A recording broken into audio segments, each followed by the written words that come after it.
الحمد لله رب العالمين والصلاة والسلام على سيد الأنبياء والمرسلين نبينا محمد وعلى آله وصحبه أجمعين أما بعد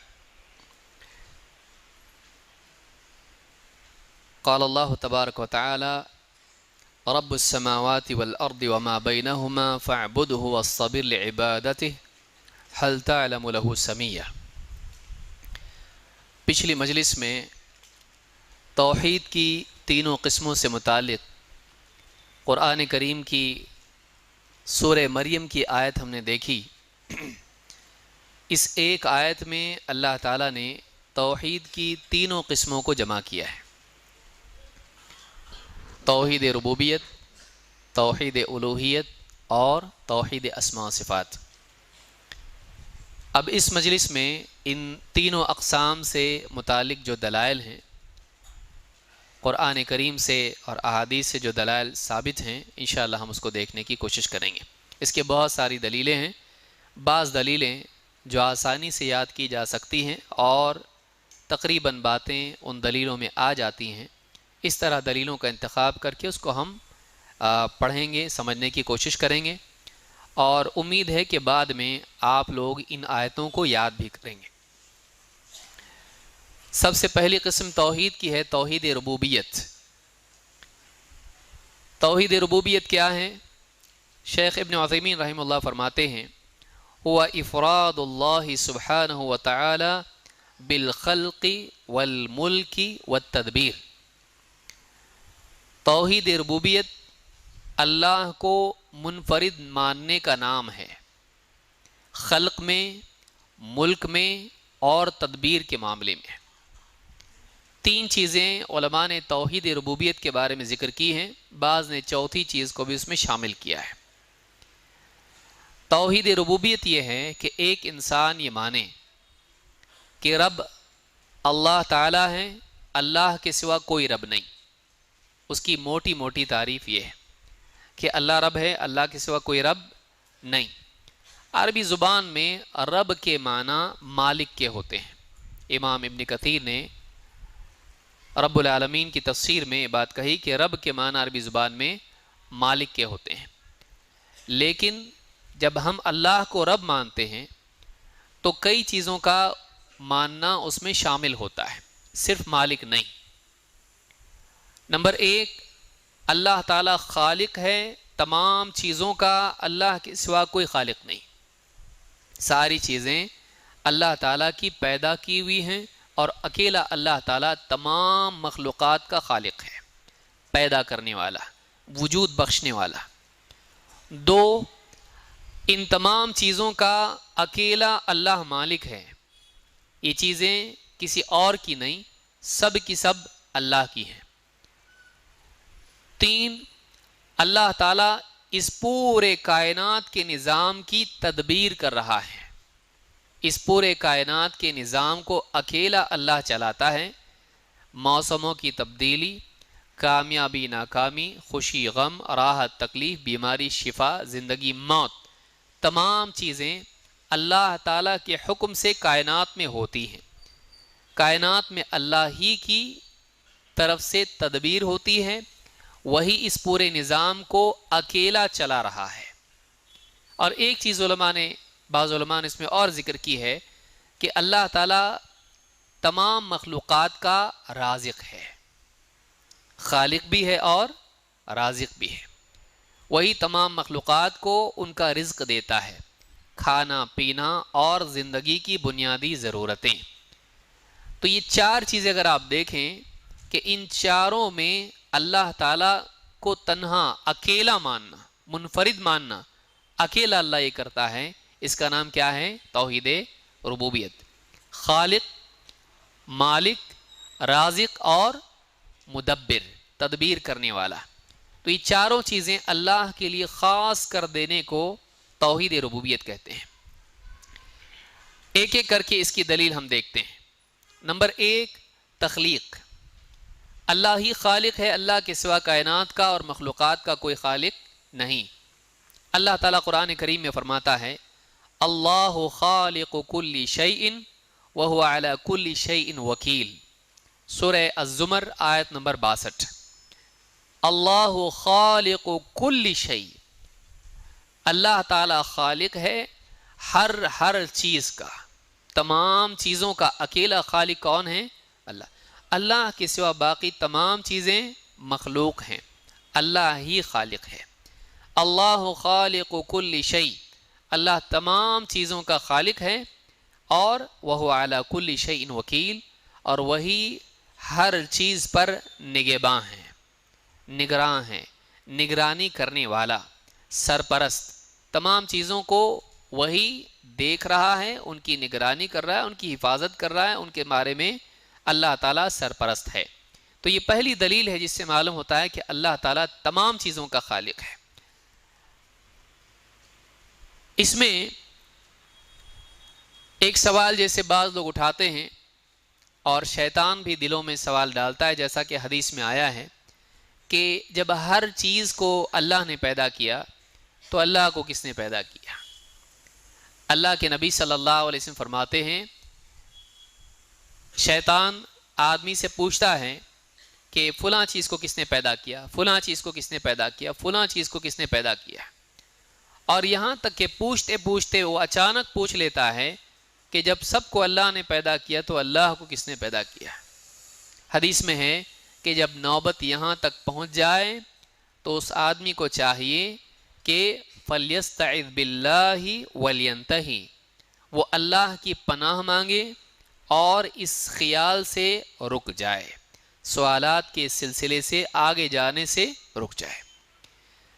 یہاں ایک بات یہ بھی ہے کہ ابن عباس رضی اللہ تعالیٰ سے بھی کسی نے پوچھا تو انہوں نے آیت پڑھی هُوَ الْأَوَّلُ وَالْآخِرُ، وہی پہلا ہے اور وہی آخری ہے۔ حدیث میں بھی ہے أَنْتَ الْأَوَّلُ فَلَيْسَ قَبْلَكَ شَيْءٌ، اے اللہ تو پہلا ہے، تجھ سے پہلے کوئی چیز نہیں۔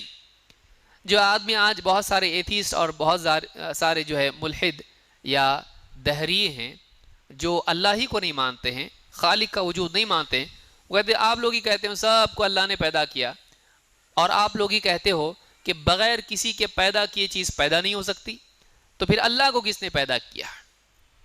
ان کے لیے موٹا سا جواب یہ ہے کہ ہم ساری چیزوں کو مخلوق مانتے ہیں اور اللہ کو مخلوق نہیں مانتے ہیں۔ آپ یاد رکھیں اس بات کو، ساری چیزوں کو ہم کیا مانتے ہیں؟ مخلوق، اللہ کو خالق۔ تو یہ ہر چیز کو پیدا کرنے والا کوئی ہوتا ہے، یہ قاعدہ مخلوق کے لیے، خالق کے لیے نہیں۔ اللہ کو اگر ہم مخلوق مانتے تب یہ سوال پیدا ہو سکتا تھا کہ پھر اللہ جب نعوذ باللہ مخلوق ہے تو پھر اللہ کو کس نے پیدا کیا؟ ہم اللہ کو مخلوق مانتے نہیں، تو وہ سوال اللہ پر لاگو ہوتا ہے؟ نہیں۔ سوال کس پر لاگو ہوتا ہے؟ جو پیدا ہوا ہے، جس کو بنایا گیا ہے، اس کو کس نے بنایا سوال پیدا ہوتا ہے۔ جس کو کسی نے بنایا نہیں اور جو پیدا ہی نہیں ہوا ہے اس کے بارے میں سوال غلط ہے۔ لم یلد ولم یولد، ولم یولد ہے وہ، تو اللہ تعالی ہمیشہ سے ہے، ہمیشہ رہے گا۔ یہ بھی بولنا غلط ہے کہ سب سے پہلے اللہ آیا، یہ بولنا صحیح نہیں، کیونکہ اللہ آیا، اللہ ہمیشہ سے ہے۔ تو خود آ جیسا لفظ آتا ہے تو خود سے آیا، بکواس ہے یہ، خود آیا نہیں، اللہ ہمیشہ سے ہے، کسی فائنل کوئی ڈیٹ پہ اللہ نہیں آیا، بلکہ اللہ ہمیشہ سے ہے۔ هو الاول، وہ پہلا ہے۔ تم کوئی بھی چیز، کسی بھی چیز کا نام لو، اس سے پہلے اللہ تھا، کچھ نہیں تھا، اللہ تھا۔ تو اللہ کے بارے میں ہمارا عقیدہ یہ ہے کہ اللہ خالق ہے، مخلوق نہیں۔ اسی لیے اللہ کو کس نے پیدا کیا؟ جب اللہ پیدا ہی نہیں ہوا تو کس نے پیدا کیا؟ بیوقوف سوال ہے۔ سمجھ میں آ رہی بات؟ جب اللہ کو ہم لوگ پیدا ہوا مانتے ہی نہیں تو پیدا کس نے کیا؟ سوال بے فائدہ ہیں۔ اللہ ہمیشہ، اللہ نے سب کو پیدا کیا، تو اللہ خالق ہے، مخلوق نہیں۔ اللہ تعالیٰ فرماتا ہے اللہ خالق کل شیء، اس میں بھی شرک کی نفی ہے۔ کیوں؟ اس لیے کہ اللہ کے سوا جس کو بھی پوجا جائے وہ اپنے وجود میں کس کا محتاج ہے؟ اللہ کا۔ تو جو اپنے وجود ہی میں محتاج ہو اس کو پوجنا، اس کو معبود بنانا بے وقوفی ہے۔ اس کی عبادت کی جائے جو خالق ہے، نہ کہ اس کی جو مخلوق ہے۔ جو محتاج ہے وہ معبود نہیں ہو سکتا، محتاج کو معبود بنانا بے وقوفی ہے. ضعف الطالب والمطلوب، طلب کرنے والا بھی کمزور، جس سے طلب رکھی جائے وہ بھی کمزور. تو کمزور کو معبود نہیں بنایا جاتا ہے، بلکہ کون؟ اللہ تعالیٰ جو قوی ہے، جو عزیز ہے، اس کو اپنا معبود بنانا چاہیے. تو پہلی چیز ہم نے دیکھی کہ اللہ تعالیٰ تمام مخلوقات کا خالق ہے. اس میں یہ بھی بات یہ ہے کہ بعض لوگ یہ مانتے ہیں کہ گاڈ دو ہیں، ایک خیر کا خالق، دوسرا شر کا خالق. ہم یہ مانتے ہیں کہ اللہ تعالیٰ تمام چیزوں کا خالق ہے، تمام چیزوں کا خالق ہے. صحت بھی اللہ دیتا ہے، بیماری بھی اللہ دیتا ہے، لیکن ادب کے طور پر اللہ کی طرف شر کی نسبت نہیں کرتے ہیں. اس کا یہ مطلب نہیں کہ شر کا کوئی اور خالق ہے. جیسے ابراہیم علیہ السلام نے کہا تھا وَإِذَا مَرِضْتُ فَهُوَ يَشْفِينِ، جب میں بیمار ہوتا ہوں تو اللہ مجھ کو شفا دیتا ہے. تو ادب کے طور پر بیماری کی نسبت کی بجائے شفا کی نسبت اللہ کی طرف کی، لیکن اس کا یہ مطلب نہیں کہ بیمار کوئی اور کرتا ہے اور شفا اللہ دیتا ہے. کائنات میں جو بھی ہوتا ہے اللہ کے فیصلوں سے ہوتا ہے، اس کو یاد رکھیں. تو اللہ کے سوا کوئی خالق نہیں ہے، تمام چیزیں اللہ تعالیٰ نے پیدا کی ہیں. جنت اچھی کہ بری ہے؟ اچھی ہے. اور جہنم؟ ہاں. تو اس کا پیدا کرنے والا کون ہے؟ تو جنت خیر ہے اور جہنم شر ہے، لیکن اللہ تعالیٰ ہی نے اس کو پیدا کیا. لیکن ظالم کو سزا دینا کیا ہے؟ شر ہے کہ خیر ہے؟ ہاں شر ہے. لا حول. ظلم کرنا شر ہے، ظالم کو سزا دینا خیر ہے، عدل و انصاف ہے. تو اللہ نے اس کو سزا کے لیے کیا پیدا کی ہے؟ جہنم. تو انسان کی نسبت سے وہ شر ہے، لیکن اللہ کی نسبت سے وہ خیر ہے. یاد رہے گا، کیونکہ اللہ نے سزا دینے کے لیے اس کو پیدا کیا، تو سزا دینا کیا ہے؟ ظالم کو، مجرم کو خیر ہے. لیکن یہ جو جا رہا ہے، اس کو پوچھیں گے جا رہے ماشاء اللہ آپ جہنم میں جا رہے، اچھا ہے کہ برا ہے؟ کیا بولے گا وہ؟ میں نہیں جانا چاہتا، کیونکہ وہ اچھی نہیں ہے.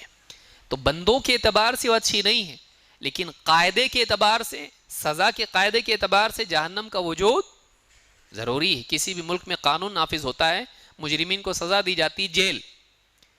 تو جیل اچھی کہ بری؟ تو کس کے اعتبار سے دیکھا جائے گا؟ عام عوام کے حساب سے دیکھیں گے، قانون اور لا اینڈ آرڈر کے حساب سے دیکھیں گے تو جیل کا وجود اچھا ہے کہ برا؟ نہیں تو جیل میں جائیں گے نہیں، مجرم سارے دندناتے پھریں گے، لوگوں کی جان مال کا نقصان کریں گے. لیکن مجرم سے پوچھا جائے جیل جا رہے آپ، تو کیا کہے گا؟ اچھا ہے؟ نہیں ہے. سمجھ میں آ رہی بات؟ تو اللہ تعالیٰ نے جہنم کو پیدا کیا، اور اس طرح کی جتنی چیزیں ہیں اگرچہ وہ مخلوق کے اعتبار سے شر ہوتی ہیں، لیکن اللہ کی نسبت سے وہ شر نہیں ہوتی ہے. اللہ کے عدل و انصاف اور اس کی حکمت کے اعتبار سے وہ شر نہیں ہوتی ہے. جیسے بیماری ہے، کس نے پیدا کیا بیماری کو؟ اللہ کے نبی صلی اللہ علیہ وسلم کیا فرماتے ہیں؟ اللہ تعالیٰ نے زمین میں اگر بیماری رکھی ہے تو شفا بھی نازل کی ہے. تو بیماری کہاں سے نازل ہوئی؟ اللہ کی طرف سے، اور شفا اللہ کی طرف سے. دونوں اللہ نے پیدا کیا. حدیث میں صاف صراحت اس کی ہے. اب بیماری بندے کے اعتبار سے پوچھا جائے تو کیا ہے؟ بیمار ہونا ہے. بیماری کی دعا مانگنا جائز ہے؟ صحیح ہے؟ نہیں ہے. لیکن اللہ کی نسبت سے بعض اوقات اللہ بیمار کرتا ہے تو اس میں بندے کی مغفرت ہوتی ہے، گناہ معاف ہوتے ہیں، اس کی تربیت ہوتی ہے، عقل ٹوٹتی ہے، اور آخرت کے اعتبار سے وہ تیار ہوتا ہے مرنے سے پہلے. تو اس اعتبار سے دیکھا جائے تو کیا ہے؟ خیر ہے. تو اس طرح سے یعنی کس نوعیت سے اور کس ناحیے سے دیکھا جائے، جواب اس اعتبار سے ہوگا. تو اللہ تعالیٰ تمام چیزوں کا خالق ہے، اس کو یاد رکھنا ضروری ہے. اللہ نے کیا فرمایا؟ اللہ خالق کل شیء وہو علی کل شیء وکیل. تمام چیزوں کا خالق اللہ ہے. تو یہ عقیدہ رکھنا، سب چیزوں کو اللہ تعالیٰ نے پیدا کیا. بعض اوقات خالق کی نسبت ضمنی طور پر مخلوق کی طرف ہوتی ہے. یخلق، جیسے یخلق من الطین عیسیٰ علیہ السلام کی نسبت کی طرف نسبت کی گئی، وہ بنانے کے طور پر ہے، کیونکہ خالق اللہ ہے. عیسیٰ علیہ السلام کیا کرتے تھے؟ مٹی لیتے تھے، مٹی سے کوئی شکل بناتے تھے اور وہ زندہ ہو جاتی تھی اللہ کے حکم سے. لیکن اب کیا عیسیٰ علیہ السلام نعوذ باللہ گاڈ ہیں؟ کوئی آدمی کہے دیکھو اللہ تعالیٰ جان ڈالتا ہے، وہ بھی جان ڈالتے تھے؟ نہیں۔ نمبر ایک، مٹی کس نے پیدا کی؟ اور عیسیٰ علیہ السلام کیا کرتے تھے؟ اللہ کی پیدا کی ہوئی مٹی سے ڈھانچہ بناتے تھے۔ ان کے ہاتھ کس نے پیدا کیے؟ تو ان کے ہاتھ بھی تو خود اللہ نے پیدا کیے۔ خود ان کو کس نے پیدا کیا؟ ان مثل عیسیٰ عند اللہ کمثل آدم خلقہ من تراب ثم قال له کن فیکون۔ عیسیٰ کی مثال اللہ کے ہاں آدم کی طرح ہے۔ اللہ نے ان کو مٹی سے پیدا کیا اور پھر کہا کہ ہو جا، تو وہ ہو گئے۔ تو اللہ رب العالمین نے خود ان کو پیدا کیا۔ تو یہ جو بناتے تھے یہ خالق نہیں ہے، بلکہ کیا ہے؟ اللہ کی دی ہوئی چیز کو اس کے ڈھانچہ اس کا بناتے تھے، اور اللہ کے حکم سے اس میں جان آتی تھی، نہ کہ عیسیٰ علیہ السلام اس میں جان ڈالتے تھے۔ بِإِذْنِ اللہ، اللہ کے اذن سے وہ ہوتا تھا، اللہ کی اجازت نہ ہوتی تو وہ نہیں کر پاتے۔ سمجھ میں آئی بات؟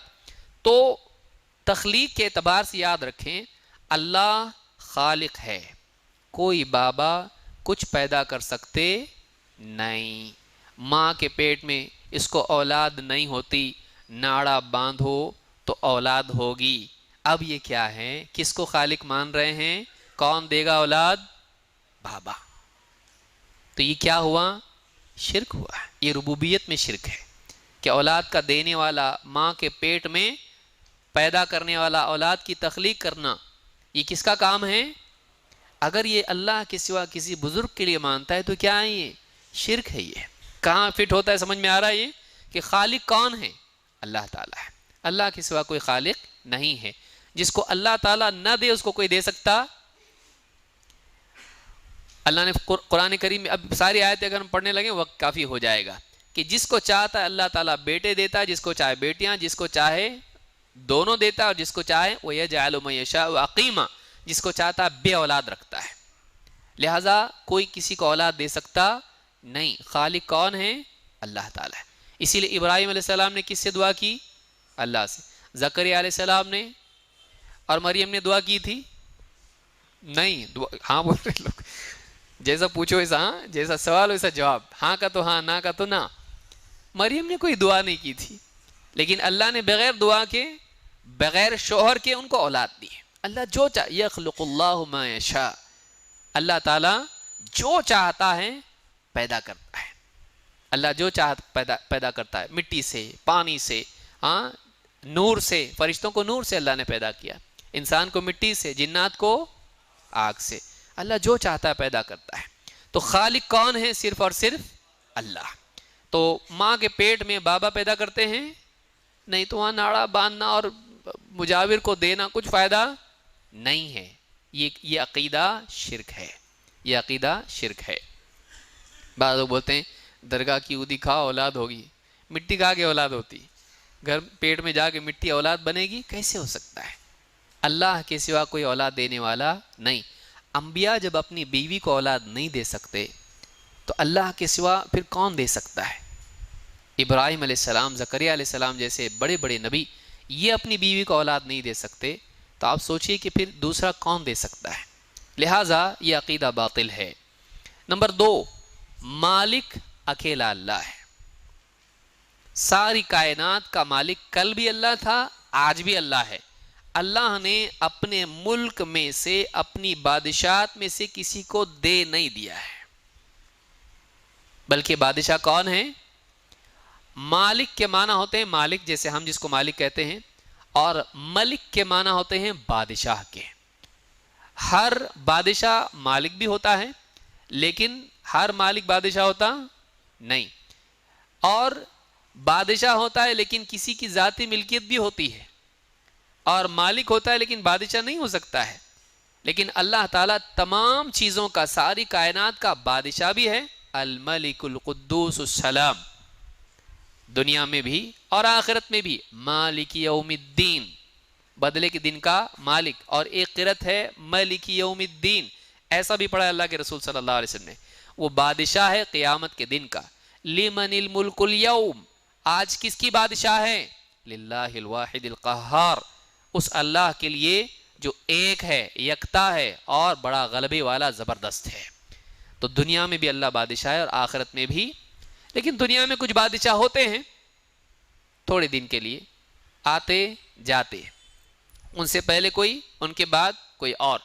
اللہ کا ایسا نہیں، وہ کل بھی بادشاہ تھا، آج بھی ہے اور کل بھی ہوگا۔ وقتی طور پر کسی کو بادشاہ دے دیتا ہے، تو تل ملک من تشاء، جس کو چاہتا ہے تو ملنے اس کی جو بادشاہت ہے وہ بھی کس کی مشیت پر موقوف ہے؟ دینے سے ملے وہ کوئی چیز ہے اپنی؟ اللہ کی بادشاہت کسی نے دی ہے اس کو؟ نہیں۔ لیکن دنیا کی جو بادشاہ ہے ان کو کس نے دیا؟ تو تل ملک من تشاء، وہ بھی مشیت پر ہے، سب کو نہیں دیتا، جس کو چاہتا ہے دیتا ہے۔ وہ تنزع الملک ممن تشاء، اور جب چاہتا ہے اس سے زائل بھی کر دیتا ہے۔ کتنے بادشاہ ہوتے ہیں لیکن اس کے بعد اس کا بیٹا ہے اس کو سلاخوں میں ڈال دیتا۔ کئی بادشاہ ایسے ہوئے، بیٹا ہی قتل کر دیا، قوم بغاوت کر دی اس کے خلاف اور اس کی بادشاہت ختم اور اس کو بھی قتل کر دی۔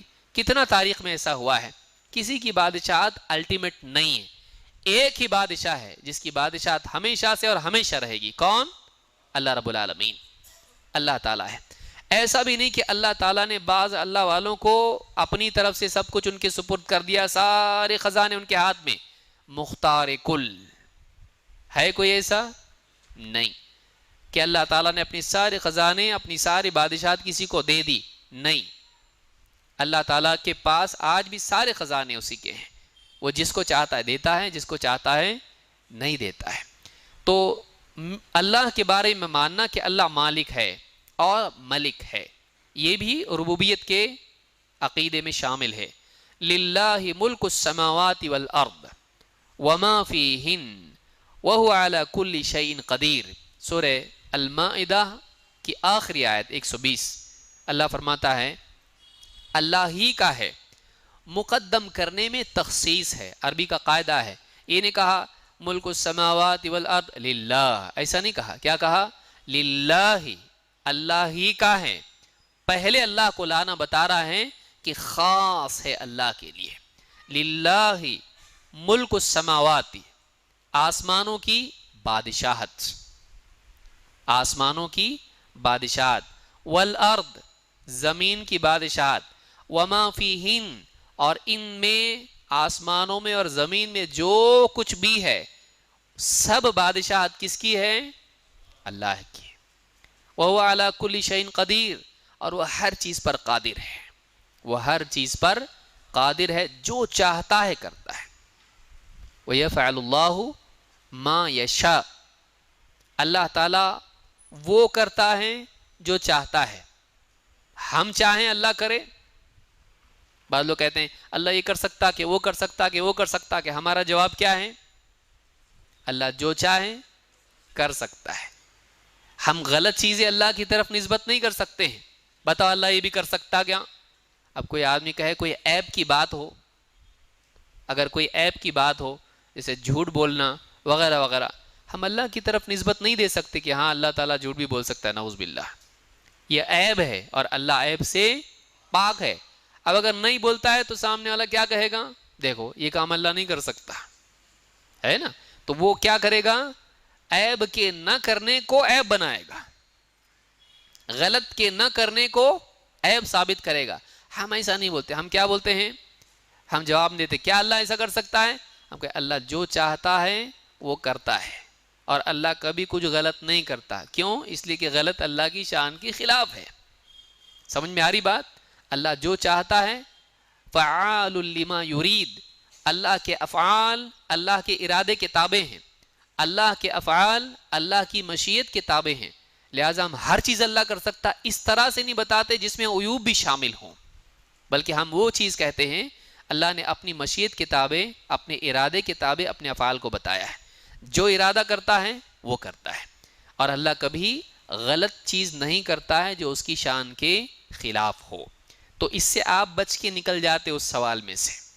تو کہا کہ للہ ملک السماوات والارض وما فیہن، آسمانوں اور زمین میں اور ان کے درمیان جو بھی ہے سب کی بادشاہت کس کی ہے؟ نہ صرف وہ مالک ہے بلکہ ملک بھی ہے۔ صرف مالک ہونا چھوٹی چیز ہوتا ہے، وہ بادشاہ بھی ہے۔ کیوں؟ اس لیے کہ ساری کائنات میں اسی کے فیصلے چلتے ہیں، ساری کائنات کا مالک وہ ہے۔ نمبر 3، تدبیر امر۔ تدبیر نظام چلانے کے اعتبار سے جو چاہے فیصلے نافذ کرنا۔ کائنات میں بہت کچھ ہو رہا ہے، بارش آ رہی ہے، ہوا چل رہی ہے، کوئی بیمار ہو رہا ہے، کسی کو شفا مل رہی ہے، کسی پہ اچھے حالات آ رہے ہیں، اکانومی ڈاؤن ہو رہی ہے، ہاں بہت سارے حالات پیدا ہو رہے ہیں، اچھے برے حالات آتے رہتے ہیں فرد کی زندگی میں یا مجتمع کی، سماج کی زندگی میں۔ سورج نکلنا، سورج کا غروب ہونا، چاند، ستارے، سارا نظام جو چلتا ہے، ہواؤں کا چلنا، بارش کا آنا، طوفان آنا، جتنا بھی کائنات میں جو بھی ایکٹیویٹی ہوتی ہے، سچویشن کریٹ ہوتی ہے، کون کرتا ہے؟ یہ اللہ تعالیٰ کرتا ہے۔ ساری چیزیں اللہ کی تدبیر اور اس کی مشیت سے ہوتی ہیں۔ یہ سارا کائنات کا نظام کون چلا رہا ہے؟ بنا کے چھوڑ دیا مشین کی طرح چلتے رہو؟ نہیں، کہ ایک مشین بنا دی اور مشین بنا کے چھوڑ دیا چلتے رہو اپنے آپ، ایسا ہو رہا؟ بلکہ اللہ کے فیصلے کے بغیر کچھ نہیں ہوتا ہے۔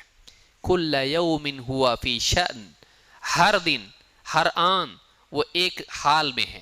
کسی کو زندگی دے رہا ہے، کسی کو موت دے رہا ہے، کسی کو رزق دے رہا ہے، اس کے رزق میں زیادتی کر رہا ہے، کسی کے رزق میں کمی کر رہا ہے، کسی کو خوشحالی میں ڈال رہا ہے، کسی کو تنگی میں ڈال رہا ہے۔ ہر دن اللہ کا فیصلہ نافذ ہے، ہر دن اللہ جو چاہے کرتا ہے۔ تو ایسا نہیں کہ بنا کے چھوڑ دیا ایک مشین کی طرح چلتے رہو، بلکہ اللہ تعالیٰ نے کائنات بنانے کے بعد کائنات کے ذرے ذرے پر اللہ کی حکومت ہے، اور جو بھی اس میں ہوتا ہے اللہ تعالیٰ کی براہ راست نگرانی اور تدبیر کے تحت ہے۔ یہ ایک آدمی کو ایک دم قوت دیتی ہے اور اللہ سے قریب کرتی ہے۔ اللہ ہر چیز دیکھ رہا ہے، چاہے کوئی ظلم کرے، چاہے کوئی گناہ کرے، چاہے کچھ بھی کرے، آدمی کو ہر وقت معلوم ہے کہ کائنات میں اللہ کا نظام نافذ ہے۔ یہ نہیں کہ نعوذ باللہ اللہ تعالیٰ نے دنیا کو بنا کے چھوڑ دیا اور اللہ غافل ہے۔ وَلَا تَحْسَبَنَّ اللَّهَ غَافِلًا عَمَّا يَعْمَلُ الظَّالِمُونَ، ہرگز اس گمان میں مت رہنا کہ ظالم جو کچھ کر رہے ہیں اللہ تعالیٰ اس سے غافل ہے۔ اللہ غافل نہیں ہے، اللہ کا کائنات میں دخل ہے۔ فرعون پیچھے سے آیا، موسیٰ علیہ السلام کے ساتھ قوم ہے، قوم نے کہا پکڑے گئے، اب بنا کے چھوڑ دیا ہوتا تو مشکل تھا نا معاملہ۔ اللہ تعالیٰ نے فوراً موسیٰ علیہ السلام سے کیا کہا؟ جب موسیٰ علیہ السلام نے کہا کلا ان معی ربی سیہدین، نہیں میرا رب میرے ساتھ ہے، مجھ کو راستہ سجھائے گا، اللہ نے فوراً رہنمائی کی، کہا اپنا عصا دریا پہ مارو، پانی پہ مارو، جیسی عصا مارا راستہ بن گیا، پار ہو گئے، فرعون کو ڈبو دیا۔ تو اللہ تعالیٰ یہ کر رہا ہے، کائنات میں اللہ تعالیٰ کا دخل ہے، ہر آن کچھ نہ کچھ اللہ کر رہا ہے۔ بندے الحمدللہ رب العالمین، دنیا بھر کے بندے کہہ رہے ہیں، نماز پڑھنے والے، اللہ تعالیٰ جواب میں کہہ رہا ہے حمیدنی عبدی، میرے بندے نے میری تعریف کی۔ اتنے لوگ کہہ رہے ہیں اللہ سب کا جواب دے رہا ہے، ہاں اللہ اللہ ہے۔ ہم لوگوں کے لیے مشکل پڑ جاتا ہے، ایک ساتھ سارے لوگ سوال پوچھیں کیا ہو جائے گا مول صاحب کا حال؟ ذرا ٹھہرو، ایک ایک سوال ایک وقت میں ایک، ہاں کچھ بانٹتے ہیں تو اس وقت میں کیسا ہوتا ہے، سب جھپٹتے ہیں، اس وقت میں کیا کرتے، لائن لگاؤ لائن لگاؤ، سب بند کر دو سب۔ تو اللہ کے لیے ایسا نہیں ہے، اللہ مخلوق کی طرح نہیں ہے، اللہ ہر آن ہر بندے کے حال سے باخبر ہے، اور کائنات میں ہر بندے کی زندگی میں اللہ کا دخل ہے، تدبیر کر رہا ہے وہ۔ تو اس کو تدبیر کہتے ہیں کہ ساری کائنات کا نظام چلانا مجموعی طور سے بھی، اور فرد فرد کی زندگی میں ہر چیز اللہ کو معلوم ہے۔ اسی لیے ہم دعا کرتے ہیں، اللہ کو معلوم ہوتا ہے، اللہ پھر ہماری دعا کے حساب سے ہمارے ساتھ معاملہ کرتا ہے۔ ہر آدمی کی زندگی میں اللہ تعالیٰ کے فیصلے نافذ ہوتے ہیں۔ اللہ تعالیٰ فرماتا ہے یدبر الامر من السماء الى الارض، اللہ تعالیٰ تدبیر کرتا ہے معاملات کی آسمان سے لے کر زمین تک۔ یدبر الامر من السماء الى الارض، فیصلے کہاں سے نافذ ہوتے ہیں؟ پارلیمنٹ میں، ہاں بارش ہوگی پارلیمنٹ میں طے ہوگا تو ہوگی، نہیں تو نہیں ہوگی۔ ہاں اناج اگے گا، طوفان آئے گا، سیلاب آئے گا، کیا حالات، لوگ بیمار آئیں گے، پلیگ آئے گا کہ نہیں آئے گا، کون طے کرتا ہے؟